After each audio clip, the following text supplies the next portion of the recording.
very entertaining, very witty, actually.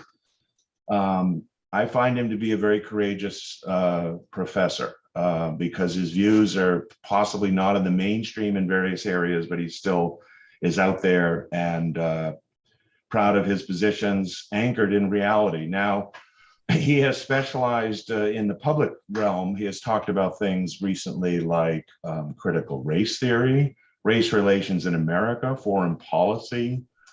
We might hope we get to talk about the overturning of Roe v. Wade and what that means.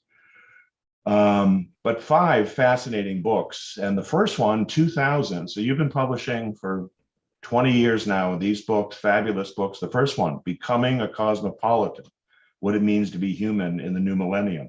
Then in 2009, Beyond Blood Identities, Post-Humanity in the 21st Century.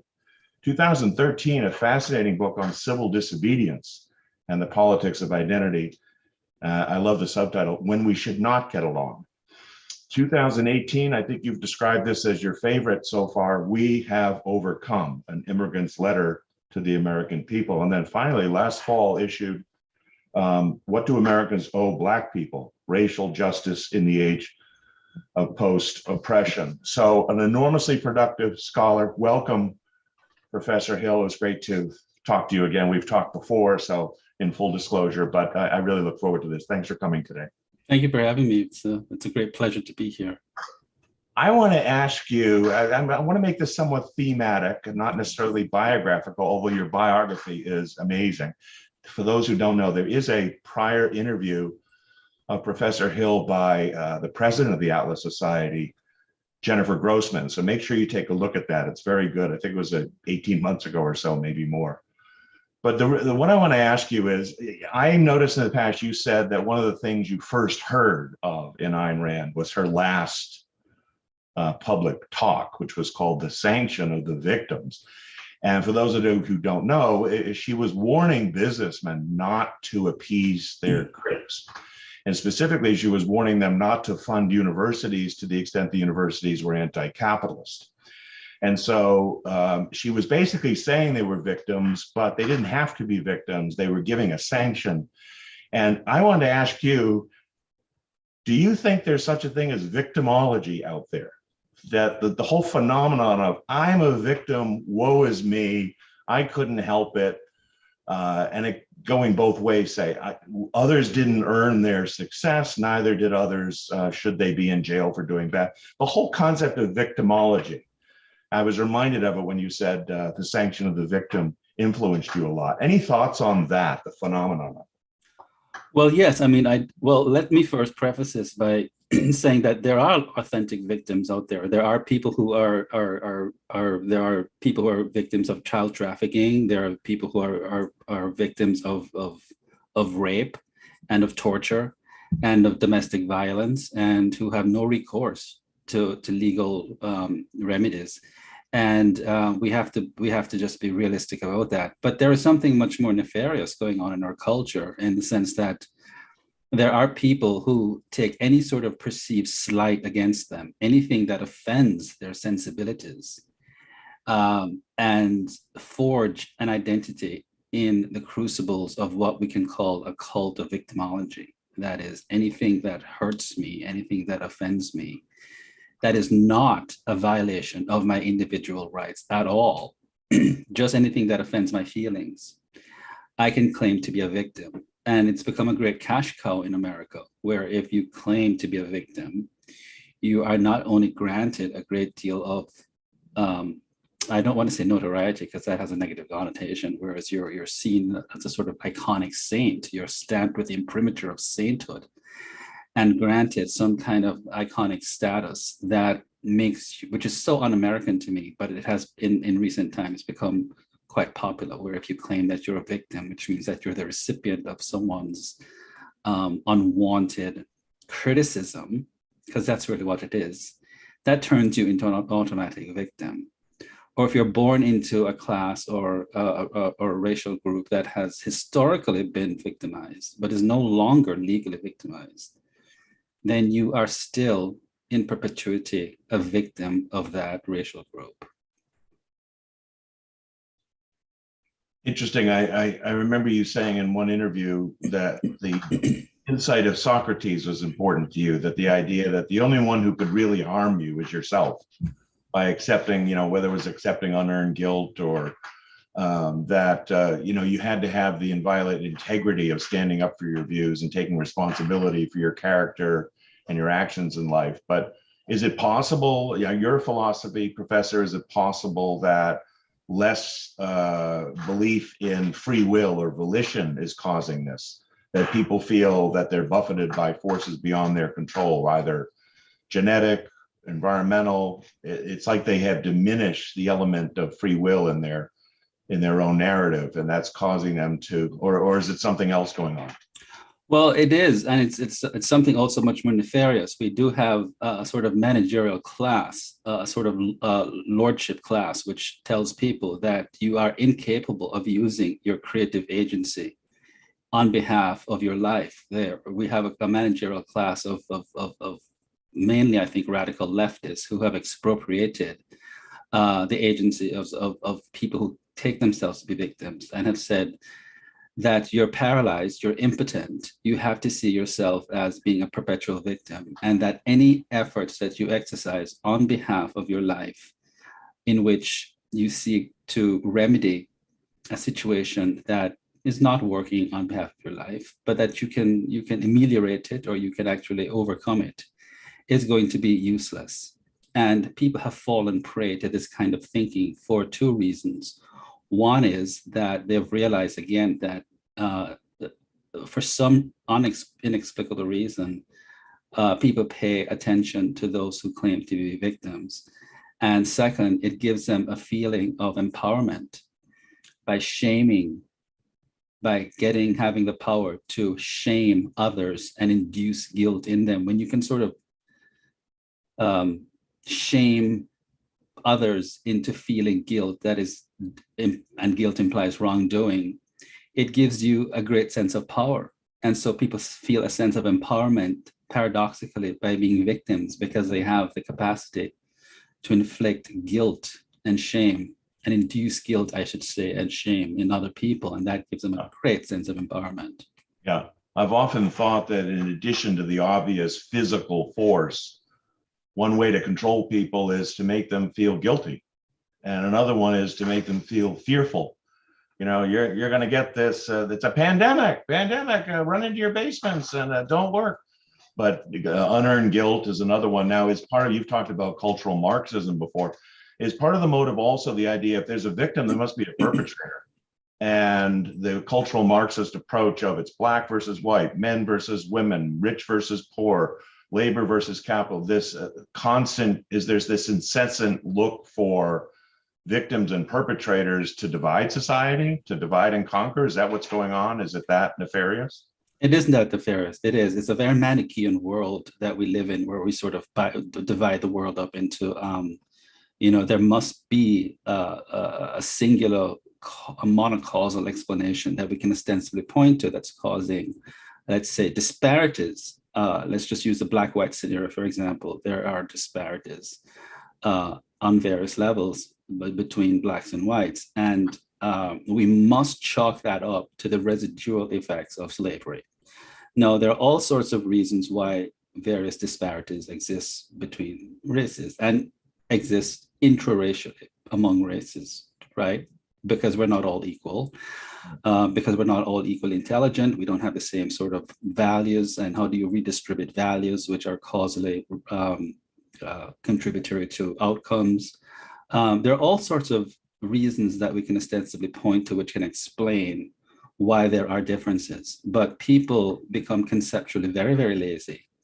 And also not just conceptually lazy, because of out of political expediency, they simply conjure up a monocausal explanation and say, this is the residual effect of slavery.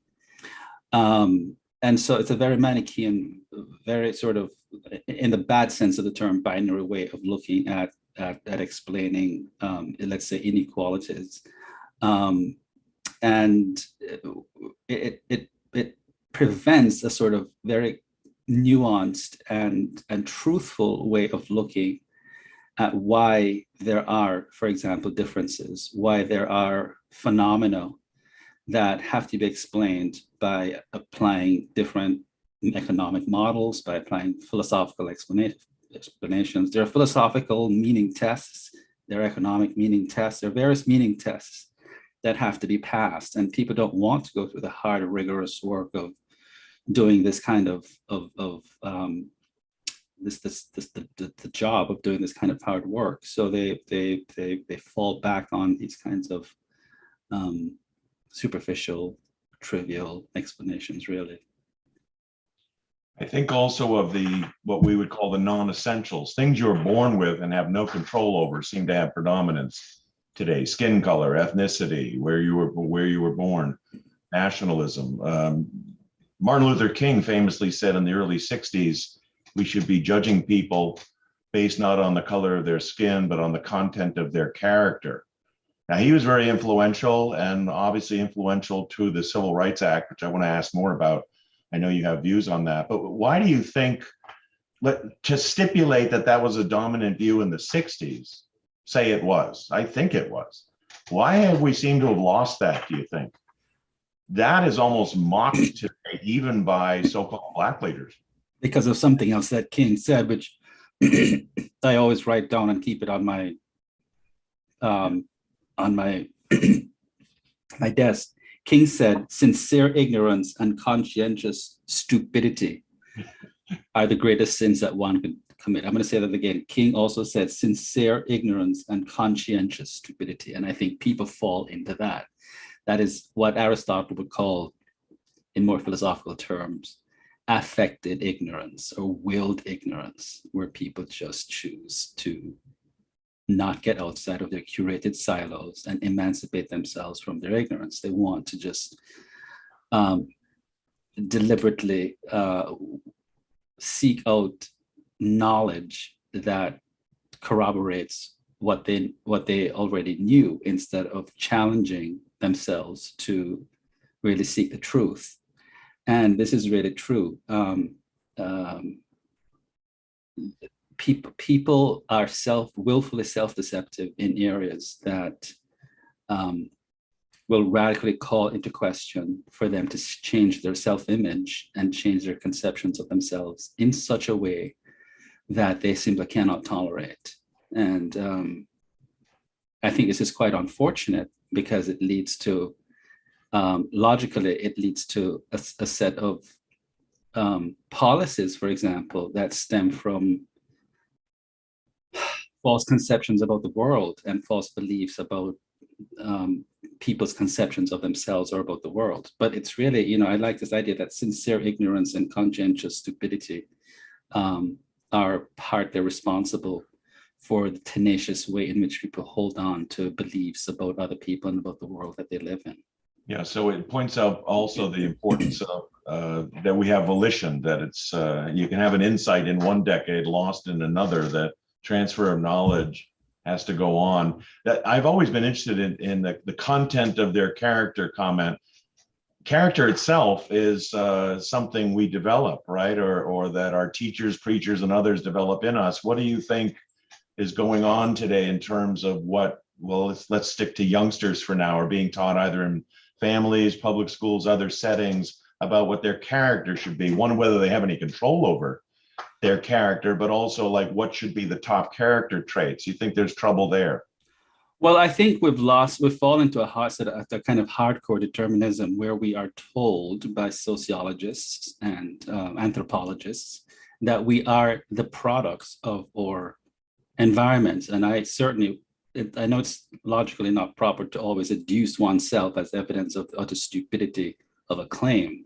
But I think that that's partially what's going on, that people are told that they are the products of their environment, that their character formation is not something that they're responsible for, that they're the passive recipients of other people's image in which they have been made, like plasticine or dough, shaped uncontrollably by others, and that they have had no control in either their capacity to reject or to mediate the extent to which others are attempting to control them. This is not to say that people are not influenced by their environment. They most certainly are. Yeah.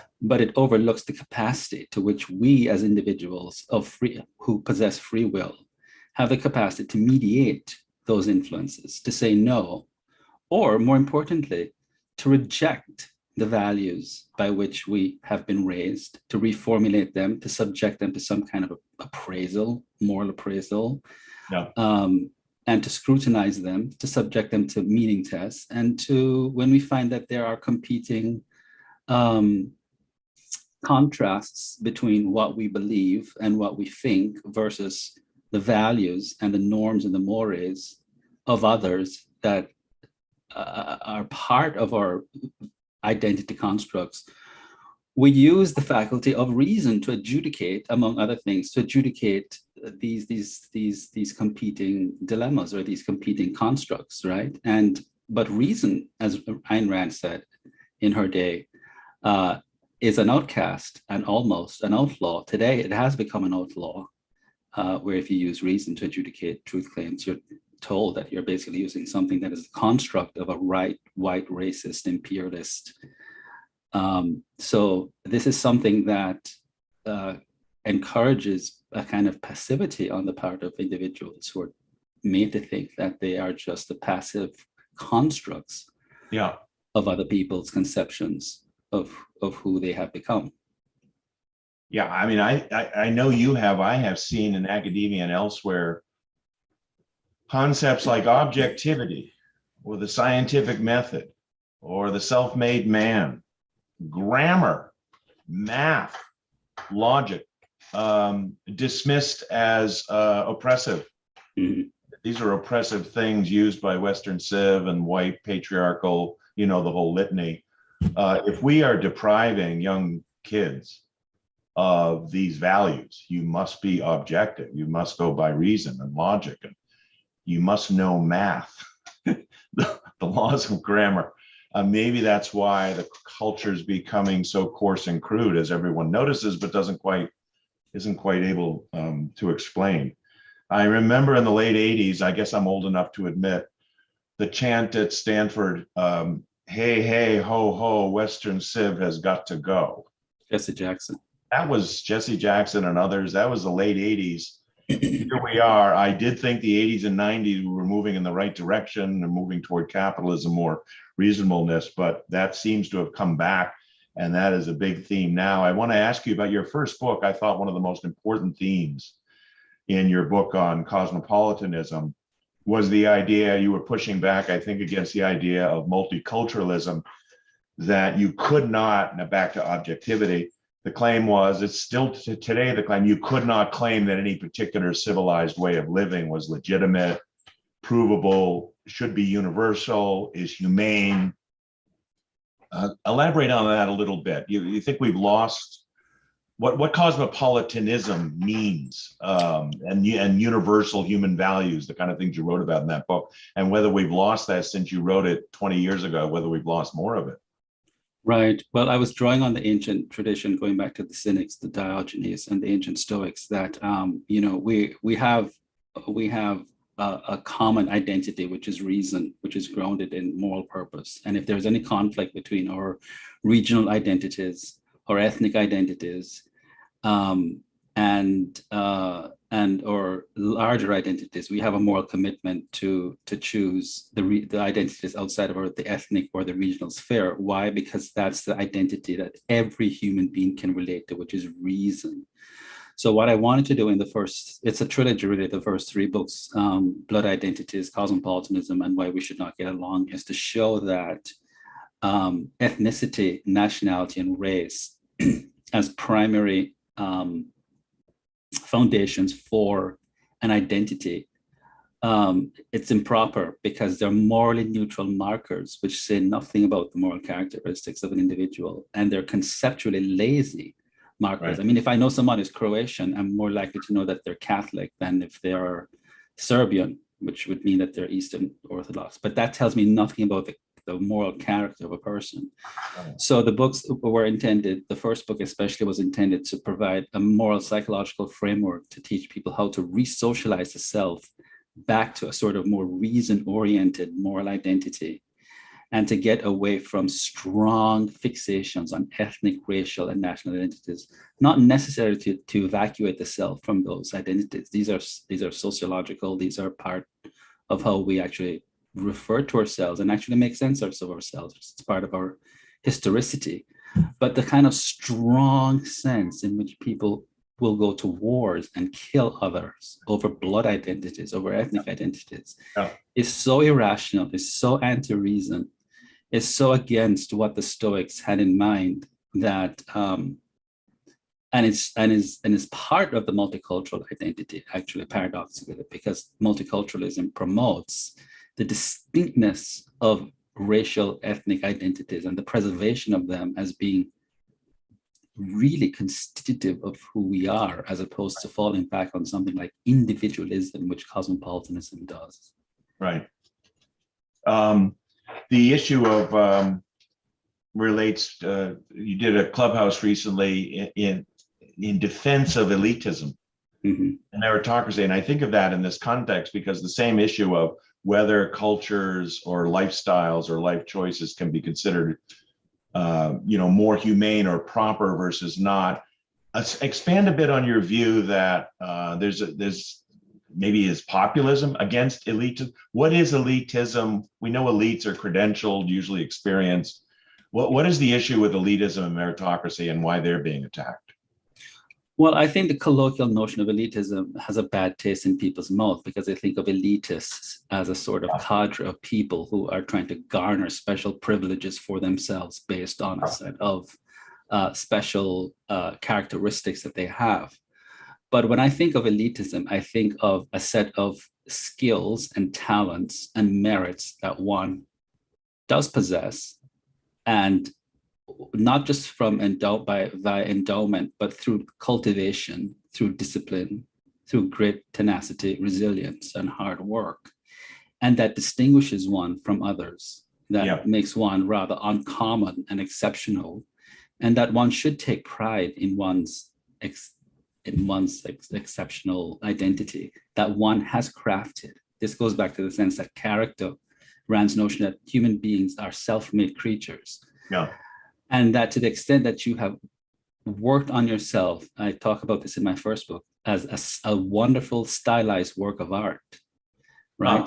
That to see yourself as a stylized work of art that you have consciously imbued with certain values, that you have, in my book, I talk about morally thematized your life with characteristics, that you have become a morally ambitious person, that you have pinned your aspirational identity on certain values that you work on in the same way that one would work on one's body in the gym. You work on these aspirational values. That makes you quite properly an elitist.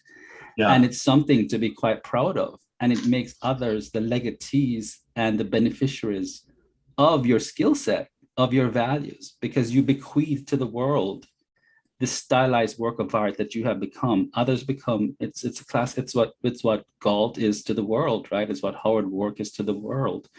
You have become a walking value practitioner in the world, and others benefit from that. Now, why would someone resent a person in the same way that when someone I go to the gym. I'm not a gym rat. I go to the gym twice a week or 3 times a week. But when we get aesthetic pleasure by looking at someone who, has a really beautiful body, for example, we don't feel resentment of that person. Why do we feel resentment? And when we look at a wonderfully morally stylized human being who has worked on him or herself and has pinned his or her aspirational identity on certain values, we should get, this is why I think Rand said that her works primarily were not didactic works. They were works in which we seek to emulate or to admire the characters.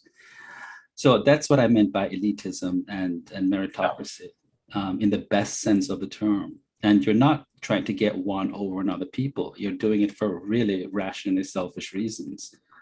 Because you want to become a better person. You're not just satisfied. This notion of there's nothing more annoying in our culture today than I hear about just be satisfied with who you are. Or just just love yourself for who you are in the moment. Well, if we did that, we wouldn't become better people. We wouldn't improve on who we are. Right. Right. So the Aristotelian notion of actualizing your potential, there's going to be some gap there between what your potential is and whether you've actualized it or not. So let's get to work. Let's get to maybe sometimes get to fun. But no, you're right. What I think Ayn Rand once called the divine right of stagnation. Some people feel like, listen, I don't have to change. I don't have to get new skills to, make it in the workforce. I don't have to make myself lovable and get a mate, things like that. Yeah, this kind of passivity relating back to the earlier issue of whether you have any volition and control or what you call agency. Do you think egalitarianism has a lot to do with this? The idea that we should all be equal. So we don't want to see gradations. We don't want to see hierarchy. Ayn Rand defended something called the pyramid of ability. That is something that people just don't want to hear about. The idea that those at the top, they're not getting there by exploiting those down below, but they're worth emulating, not envying, right? That's right. That's right. Egalitarianism outside of the political sense, in that we are all equal before the law, which we ought to be, because government has no business. Right. Government has no business discriminating against anyone based on arbitrary criteria such as race or ethnicity.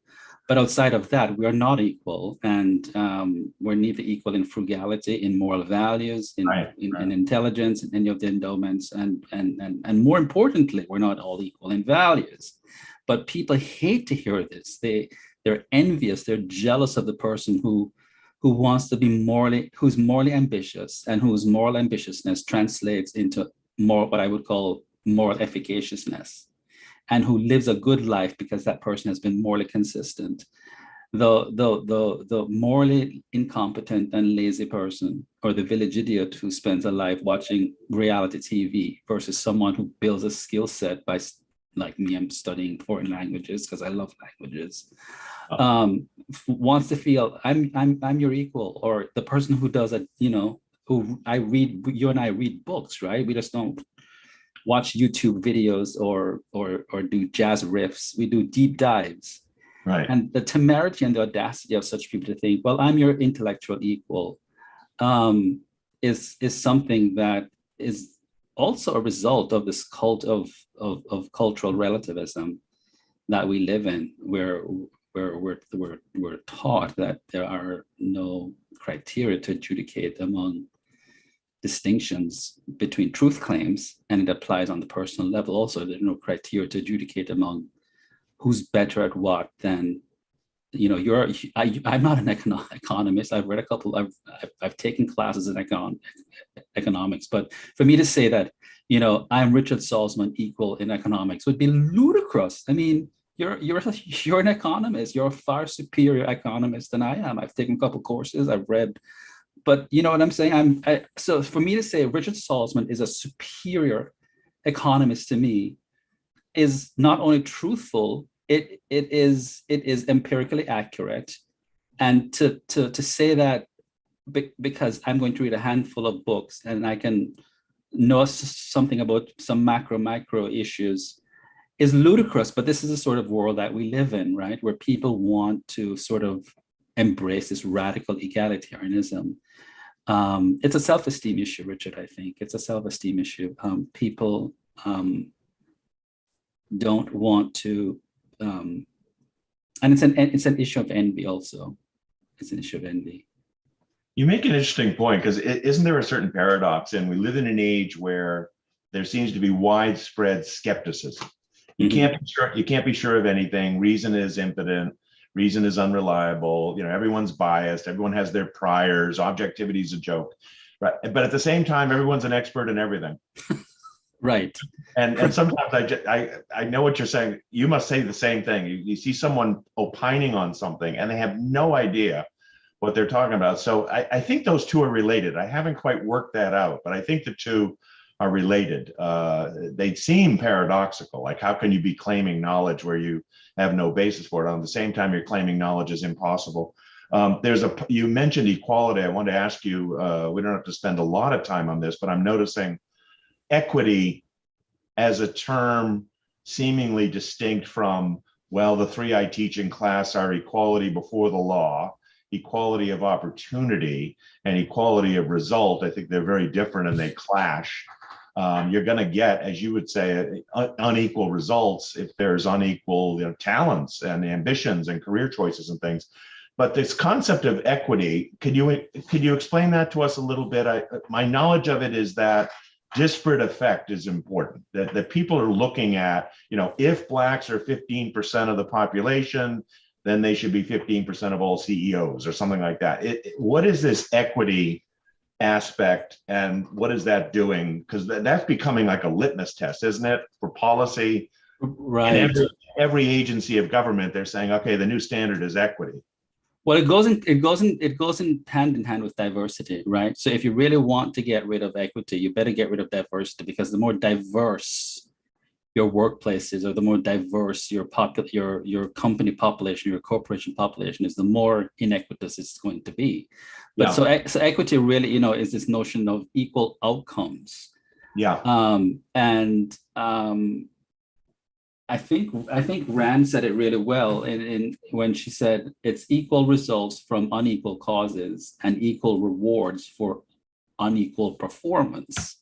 Yeah, so it's like violating the law of causality. It's violating the law of causality, right? So we're not all again. It's predicated on this notion that we can have equal outcomes because we're all equal. And it would be a wonderful thing in the world if we're all equal. But I'm not the equal of my countryman Usain Bolt, who's still, I think, the fastest man in the world, right? I'm not the athletic equal of Serena or Venus. What's her last name? I'm drawing a blank here. Williams, right? Yeah, and certainly in the value realm, Richard, which is even more important, we're not all equal in terms of the values that we choose. This is more important, the values that we choose. So how do you, as Rand would say, how do you redistribute values, right? Which the values that we choose have more effect in determining the outcomes of our lives than almost anything else. And certainly not a zero-sum game. These values can be taught and extended to others and generations. That's right. The value of productive work, the value of, a solid romance, like these can be taught and conveyed. The idea that, if you've got them, it's because you took them from somebody else. I really resist that as well. Now, CRT, quickly on CRT, critical race theory. Yeah. My interpretation of it and reading your stuff, it's the claim that America is systemically racist. Not that there's a racist here or there's certain racist groups here and there, but that it's embedded in the laws, in the institutions, in the genetics, if you will. Obama put it that way. It's in it's in America's DNA. And I know you might want to elaborate this on what you have this view that there are three American foundings. The original one from 1776, or the Constitution, then the Lincoln era, 1865, and then 1965. Could you elaborate on that? Do you think America is systemically racist, or it used to be and it isn't anymore? What's happened there? Well, it certainly was systemically racist in the sense that its culture, its society was suffused with laws that discriminated against Blacks. That is, the state, the biggest enemy against Blacks in this country, really was not private citizens. It was the state who created these racial taxonomies to begin with, and then created laws that prevented. In my research for that, my last book, I looked at, there were so many hoteliers, even in the Deep South, who wanted to rent interstate on the interstate highway, who wanted to rent rooms to Blacks and could not because they were prevented from doing so. It was the state, Loving versus Virginia 1967, which reversed overturned interracial marriages. It was the state who made it illegal for races to intermarry. So it was systemically racist in the sense that the state created laws that kept Blacks outside the pantheon of the human community, outside the domain of the ethical in so many ways. I argue that since 1964, the 64 Civil Rights Act, which incidentally, I will admit, was a violation of private property, because it said to white people, you cannot use it civilly, and in many cases criminally, made racism illegal. It said you cannot use your private property as a site of discrimination. It's not an extension of you can't use it as an extension of your living room or of your own personhood. Since then, one cannot properly then say, and that's as far, Richard, that's as far, I think, as a state can actually go and still remain semi-free without transgressing on the rights of individuals. So that's why you're saying in the book, what is owed? You're basically saying nothing more is owed. Nothing more is owed. But in the past, you would say the Civil War. I would agree that you say the Civil War is certainly a restitution act. I mean, a massive act of restitution. Here's the largely free, largely white North vanquishing the largely mixed and feudal South. I mean, that was a wonderful thing, wasn't it? I mean, not the widespread carnage, right, but the idea that America would do that is something America should be proud of, you're saying, not ashamed of. No, right, to follow through on its promise that was inherent in the 1776 and the Declaration in the inalienability clause, which implicitly applied to all persons, but unfortunately it's not applied to blacks. The second incarnation, Lincoln's Gettysburg Address, the Civil War, was a second great founding. And then I argue that the 64 Civil Rights Act, which not only granted blacks full equality before the law, I go even much further and call it a radical eugenical moment in American history, because the state was saying to blacks, to whites, we're going to re-socialize you. We're going to make you into non-racists. Right. We're going to tweak with your sensibilities. And those of you who don't like blacks, we're going to make sure that you can't apply your freedom of conscience into the public sphere any longer. That is a form of, I think, political eugenics. Yeah. The state, unless we're going to become a bloated totalitarian state, we can't transgress anymore on trespass on the rights of people.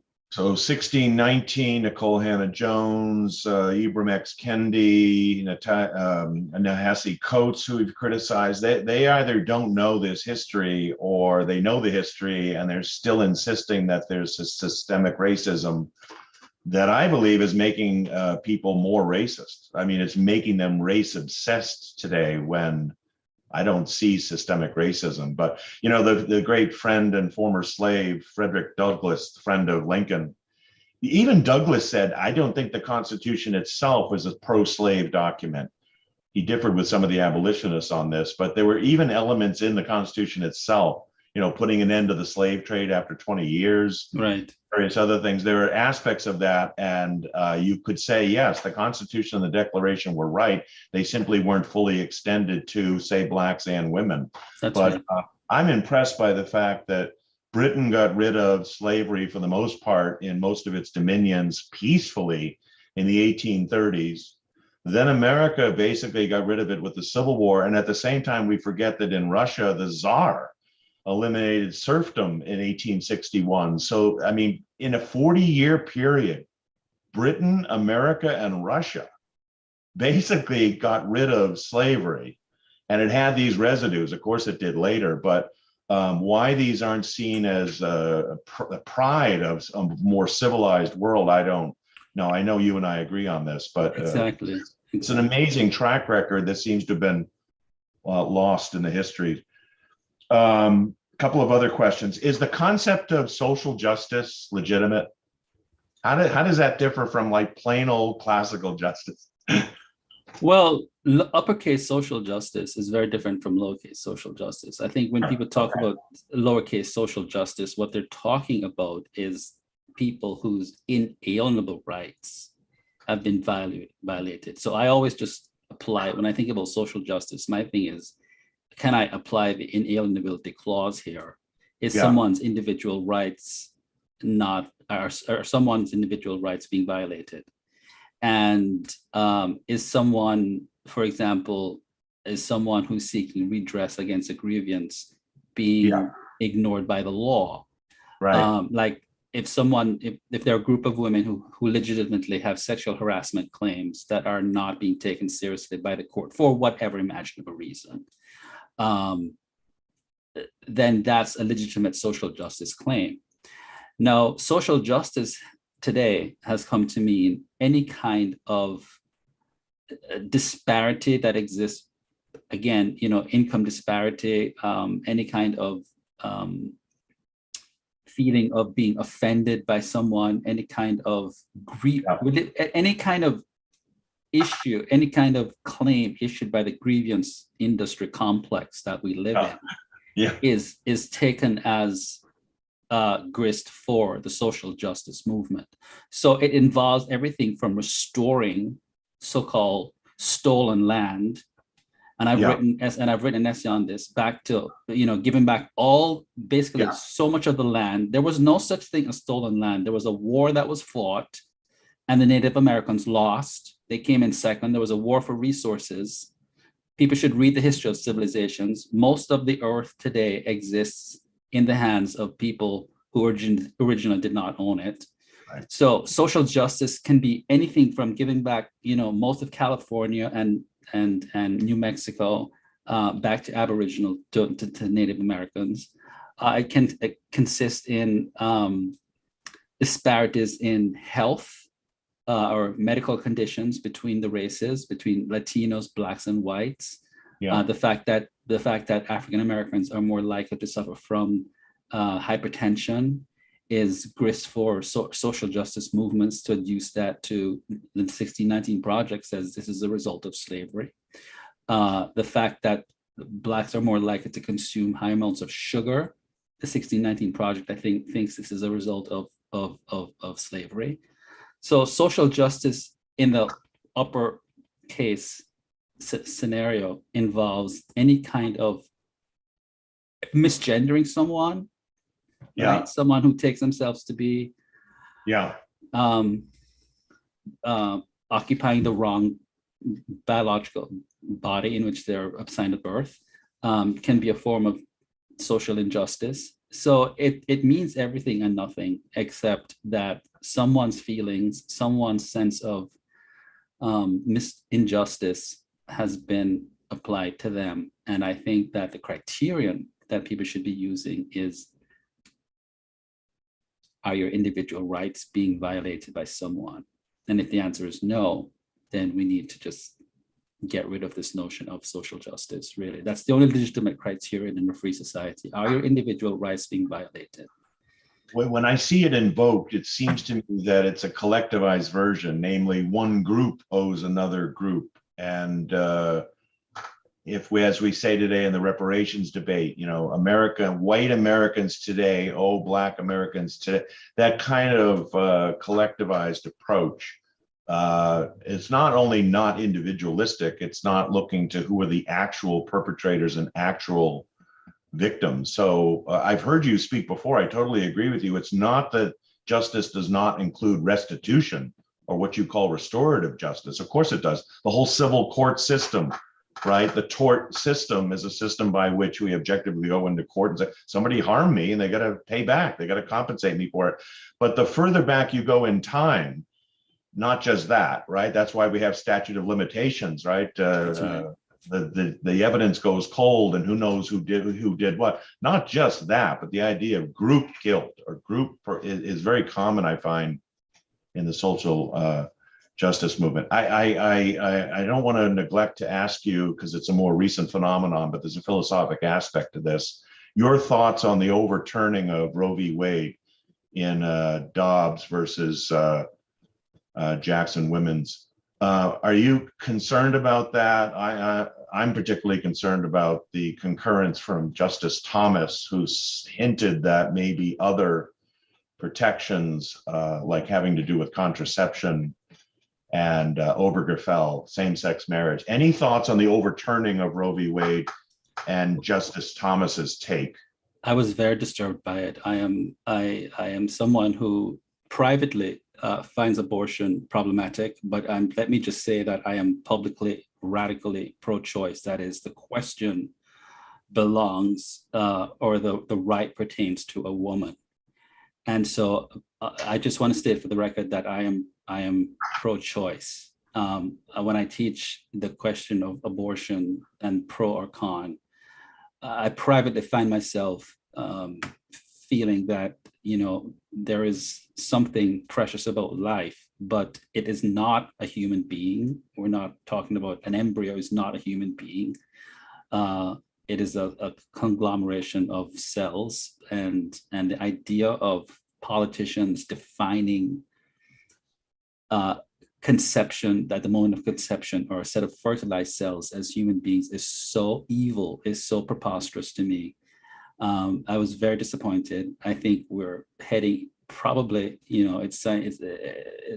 it seems like we're heading into a theocracy when you can have a chief justice who then says that other spheres in which, by the way, the right to life, liberty, and the pursuit of happiness depends on privacy.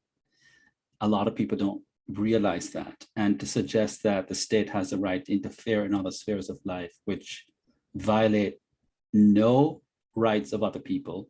If two people consenting adults want to do something in their bedroom or wish to marry, that is not a violation of another person's right. It has no business even being in the realm of the court system.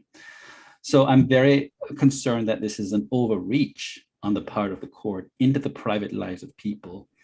And conservatives are usually advocates of limited government, restrictive government. This seems like an overreach on the part of the state to interfere in the private lives of people.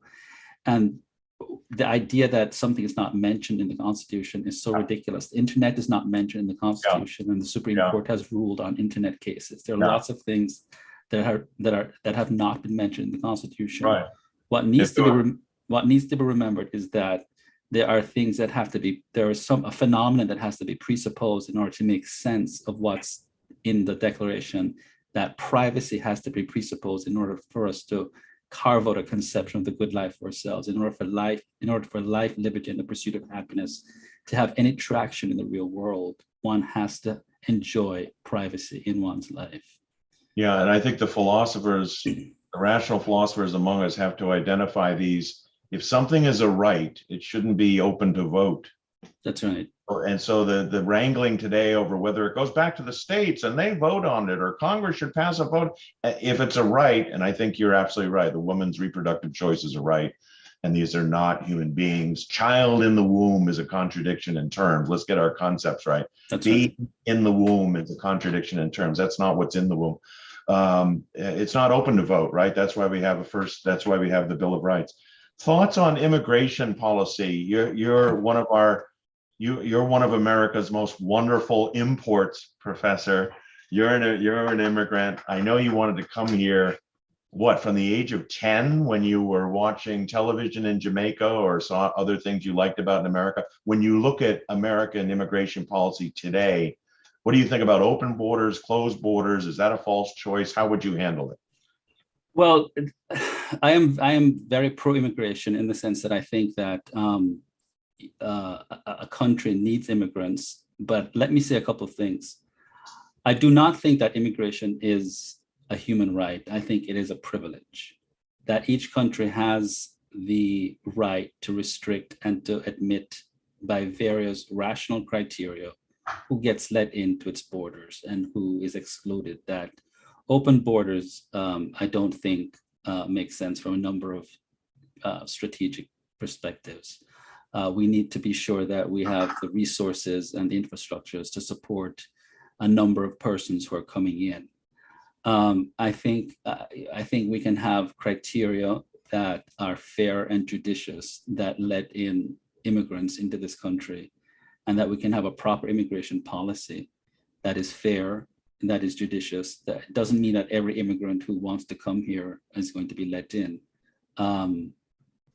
But the current crisis on the southern border is, I find, very inhumane. I think that there ought to be a more humane way of handling the individuals who are applying for refugee status. And it's quite horrific. It breaks my heart to see families separated when they don't. That need not be the case. It's just bad policies governing how applications get processed. But the idea, the more philosophical idea that I want to address, and I'm not sure how you feel about this, is that people seem to think that simply because you want to enter into a country, that you have a human right or a constitutional right. And I don't think that is the case. I think that each sovereign country and exercising its sovereignty and its autonomy should have the right to determine by whatever criteria, so long as the criteria are not arbitrary and based on something like, race or ethnicity or nationality. Yeah. There are other judicious ways of vetting people properly into admitting them into a country. So long as those criteria are not arbitrary and discriminatory, that a country has the sovereign right to determine who gets let in, and that we can have that sort of policy. And issues like the contagion, the infected, the disease, criminals, terrorists, obviously filtering them out, right? But you'd have to process the border. So it sounds like you're saying neither arbitrary nor promiscuous. I mean, today it's basically promiscuous. Anybody can come in, including those three dangerous groups. They're being let in, right? And there's no processing. There's no idea who the criminals are or not. I don't know why they don't go back to what I call the Ellis Island model, where they were rationally processed and usually advised to immediately go and learn English at the local language. And now that's considered an imposition. Do I have to go learn English? Or even the process of assimilation is considered just discriminatory and a kind of trauma that you're inflicting on people if you're encouraging them to assimilate, which is preposterous, really. Right. So if you're fleeing presumably an inferior, even oppressive lifestyle, and going out of your way, the work involved to go to another country, presumably it would be because you like this new country. Mm-hmm.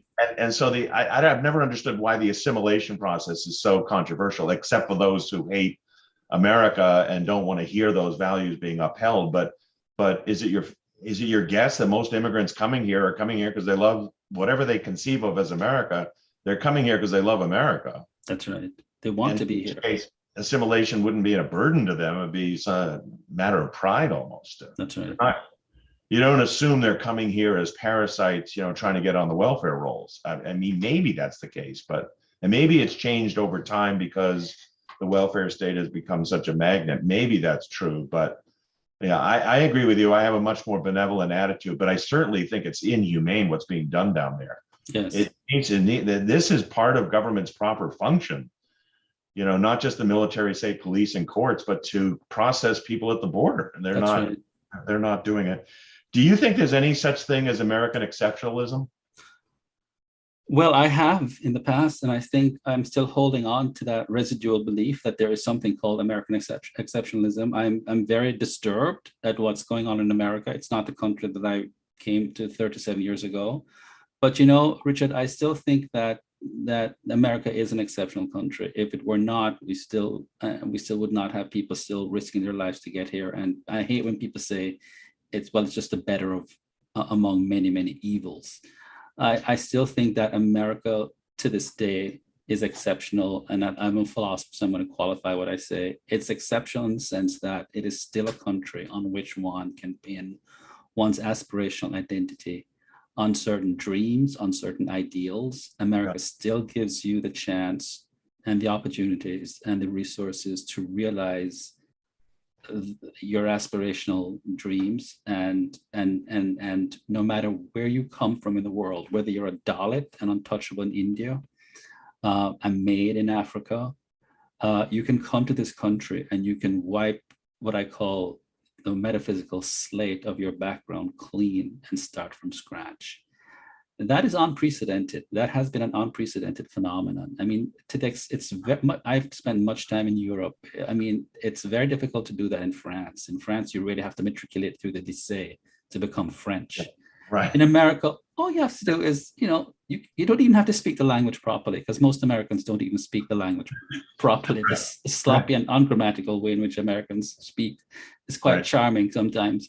But it has some semblance of knowledge of the language, but more importantly, work hard, don't have a sense of entitlement, and you can make something of your life. So in that sense, I still think that American exceptionalism still exists. I think that there are enemies of this country who want to attack it, who want to destroy this country from within, who want to change the DNA of this country and turn it into something radically different than what it is. I see these gremlins every day.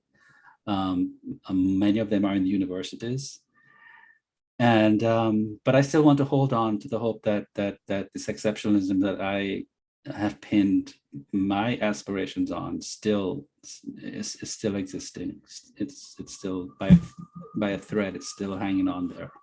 Well, I've often thought if by exception we mean very few countries have started with basic ideas and then codified them in a constitution. Most of them came about due to accident or blood lineage or conquering or things like that. I would even include, I say to my students, another exceptional one I can think of is the Soviet Union. I mean, on the bad side, they were constructed on a set of ideas, codified in the Bolshevik Revolution and a mass horror, of course. But those are two opposite cases where one's based on liberty and one's based on tyranny.